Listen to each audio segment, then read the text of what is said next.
এর আগের পার্টে তোমাদেরকে দেখিয়েছিলাম দিদির বিয়ের সকালের সময়টা, এখন দেখাচ্ছি বিকেলের পর্বটা। এন্ট্রেন্সে সাজানো হয়েছিল এভাবে, আর এই হচ্ছি আমি আর আমার দিদি। স্টার্টারে ছিল গন্ধরাজ ঘোল, চিকেন কাবাব, দই বড়া। খেতে খেতে চলে গেছিলাম আমরা বিয়ে দেখতে।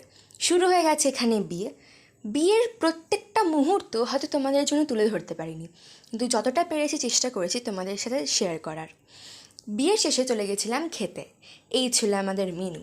সবার আগে চলে এসেছিল কচুরি আর স্টাফড আলুর দম, তারপর ছিল স্যালাড আর ফিশ বাটার ফ্রাই। এত নরম ছিল কি বলবো। তারপরে ছিল জিরা রাইস, আর তার সাথে ছিল কাতলা মাছের কালিয়া।